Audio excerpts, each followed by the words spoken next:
In this video, I'm going to be showing you guys exactly how much net profit my Amazon FBA business made in 2025. We're not talking revenue, not turnover, not screenshots of orange bars from Seller Central like all those gurus online. This is the actual net profit, you know, the amount of money that actually hit my bank account after stock, Amazon fees, prep, of course, shipping, VA salaries, accounting, all of that sort of stuff. Now, as far as I'm aware, I'm still the only person in the Amazon FBA space in the UK who is consistently showing their true net profit numbers like this. Now, I actually did a really similar video to this last year with my 2024 profit numbers, so it's going to be interesting to see if I've done better or worse than the stats in that video. Now, 2025 has been a very interesting year for me. There have been months where we've scaled kind of harder than ever before. There's months where I remember where I spent £250,000 in a month, in a single month, just on stock. Now, there's also been months where margins tightened. Amazon's new policy on reimbursements,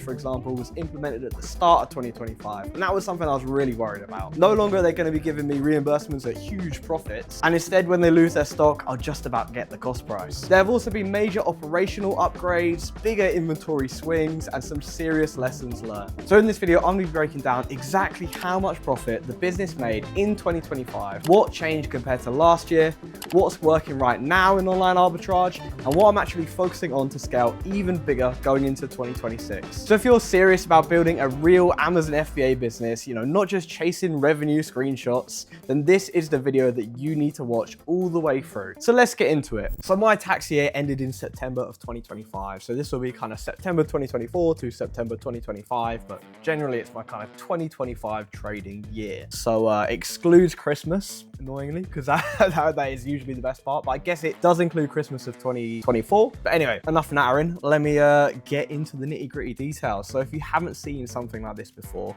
this is your full end of year company accounts sent over by my lovely accountants, Kennedy's Accounting. Shout out those guys. So yeah, let's dig in and see what we've got. So yeah, you can see unaudited financial statements for the year ended 30th of September 2025. So let's go down and see what we've got. That says a whole bunch of things, but yeah, here is the nitty gritty details you've been waiting for. Here's my profit and loss account for 2025. So let's give it a comparison. So you've got my 2024 stats here as well, which is nice and convenient. So you guys can easily compare what I've been doing.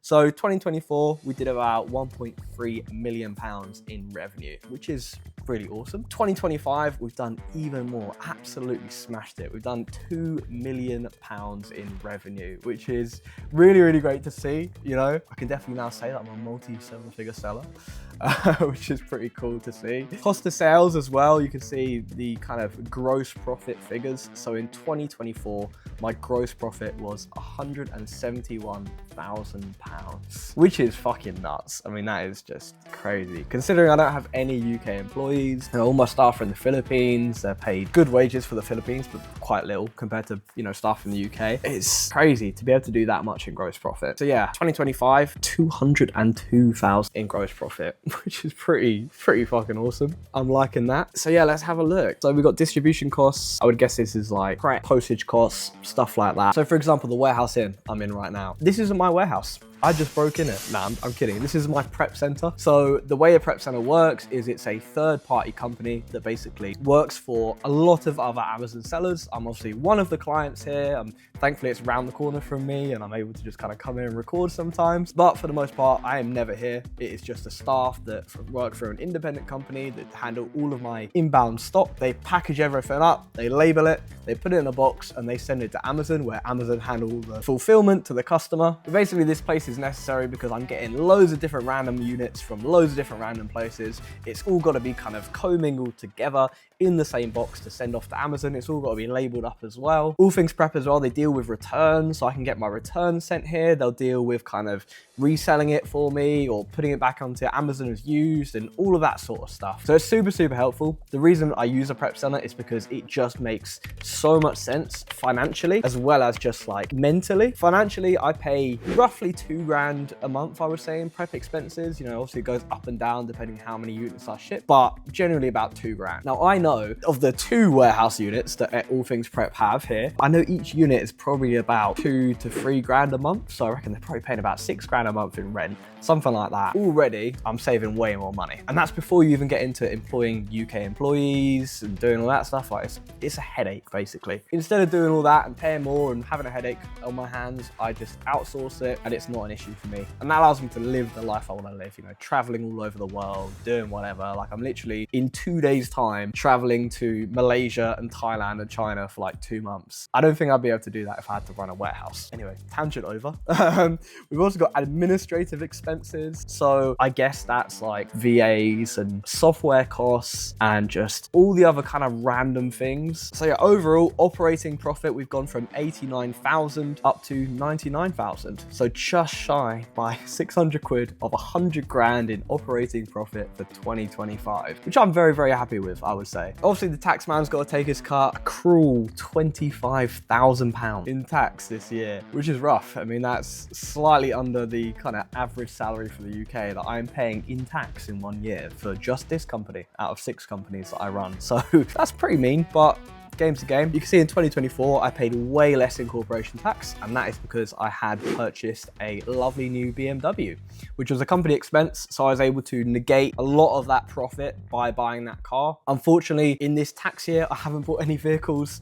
Thankfully, on my next set of books, I have bought a brand new van, so I will pay a little bit less tax there, but yeah. At least for now, I owe a lot to the tax man. But as my accountant put it, as sad as that is to owe a lot of money to the tax man, it's really quite a good thing because it shows that you're making lots of money. You know, you don't pay loads in tax unless you make loads of money. So it's technically a good thing. At least that's the way he thinks I should see it. Now, hopefully most of you are seeing this and thinking, oh, Felix, that's fucking awesome. You've made basically 6 figures in profit, even after all your kind of costs and everything like that. You know, hopefully most of you are thinking that, but I'm sure there are a small bit of you thinking, hold on, Felix, you claim you make 30 grand a month or something like that. And £30,000 a month equals about £350,000 of profit a year. A lot further than 100 grand a year. You know, not that 100 grand is a small amount of money. And yeah, if we have it over to my seller toolkit, you can see from September 30th, 2024 to 2025 for the same period that these accounts are done on seller toolkit, you can see the following numbers. So 350 grand basically in profit, 2.3 mil in revenue, 28% ROI. Pretty nice numbers for just 1 year. What you have to remember though, is this is gross profit, right? So that doesn't include the cost of VAs, software, cars, for example. BMW is the car I have is a pretty expensive car. It's also depreciated like shit this year. So the depreciation I'm able to put onto my company accounts, thankfully, to reduce the kind of amount of tax I pay and my overall profit, basically. Cost of sales, I mean, it is hard to honestly dig into these numbers. I have a lot of data and still I'm never quite sure how things slightly mismatched. You got to remember there are so many expenses that you're able to put as an Amazon seller, right? For example, any travel that I do, you know, I've visited Amazon fulfillment centers, I've traveled up to see suppliers lately.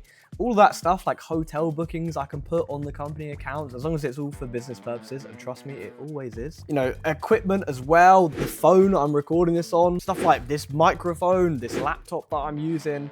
There are like so many different things that you're able to company expense. And of course, you've also got stock that just goes missing, returns that you've got to dispose of because they're just completely unsellable. There are so many kind of hidden ways of losing money in a way in an Amazon FBA business. You've got to be so on top of your numbers. You've got to be so organized. And I have a crazy Airtable template that I use to track absolutely everything called Inventory Pal. It's really, really good. But even with that, you're still every now and then going to kind of misplace funds as such, especially when you're working on this sort of scale. There is just so much to keep track of. It is bound to happen where every now and then stuff's going to go missing. You know, for example, when my accountant did this report, he's not accounting for the stock that is currently in transit to the prep center or is currently in a pile somewhere in my office because it's returns that I haven't yet sorted through because I've been putting off for months. It's that sort of thing. That's why the gross profit here is like 200 grand and here it's like 340. because there's probably about 150 grand worth of stock that's not totally fully accounted for in these books. It will be eventually, you know, one day stop trading, or, you know, in the next couple accounts, it will eventually get accounted for. You know, I'm not evading tax or anything like that, but there is a certain amount of stock that we just don't have a full record of, or at least my accountant doesn't have a full record of in front of them.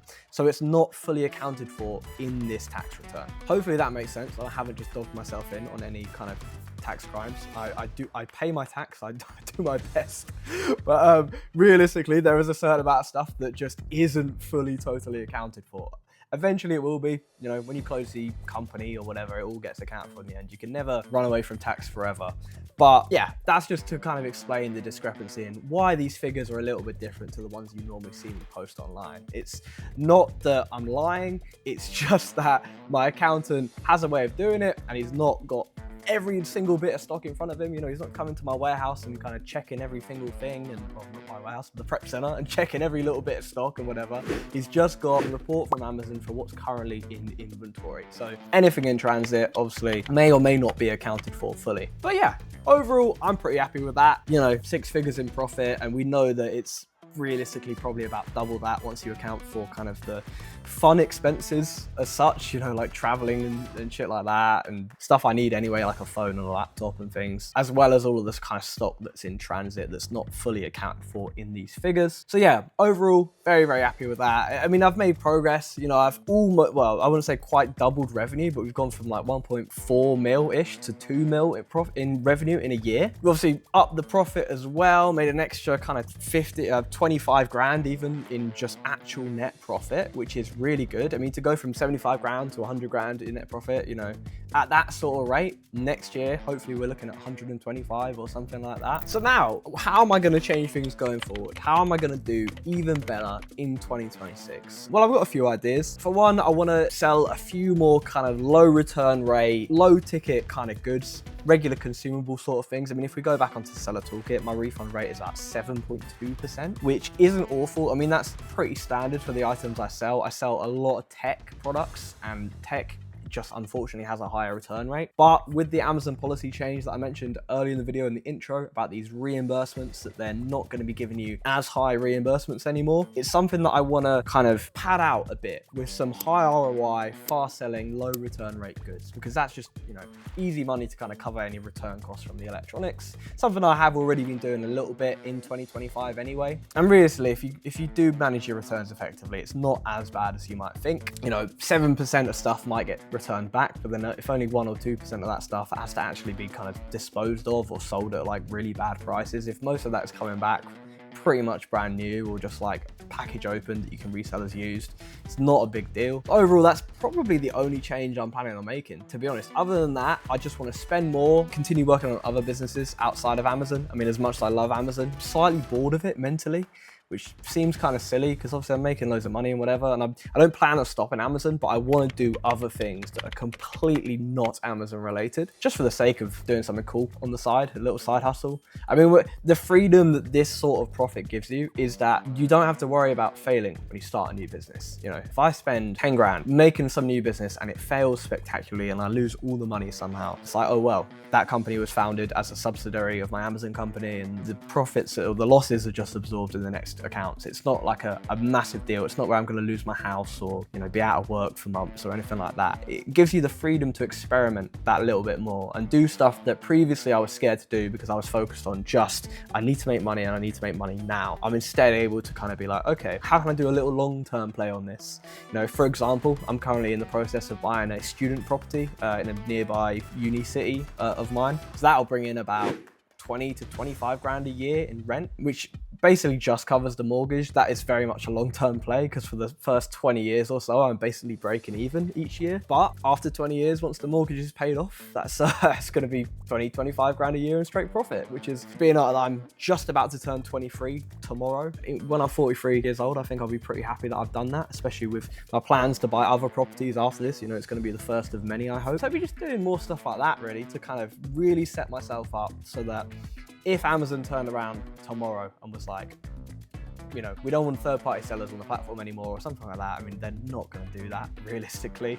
But if something like that happened, or if I just completely lost interest in it, you know, I have the freedom to not be tied to it, if that makes sense. So yeah, looking back on a bit of reflection, being that I started this at uni just to make a couple grand profit a month throughout my studies, and I've ended up dropping out of uni and doing this full time and making such ridiculous amounts of profit, I am very, very happy. So there you have it, guys. That is the full breakdown of my 2025 net profit. So thank you all for listening to the end of this slightly rambly video. I hope it has been interesting for you to just see the real difference in net profit versus the slightly misleading figures that a lot of people choose to post online. Now, whether you're just getting started with Amazon FBA or you're just already selling and trying to scale, I hope this gives you a realistic picture of what actually is possible when you treat this like a real business. The truth is, none of this happened overnight. The first 6 to 12 months were really tough. Long hours, you know, small wins here and there, and reinvesting everything. But once you understand sourcing properly, you know, once you learn how to analyze deals correctly,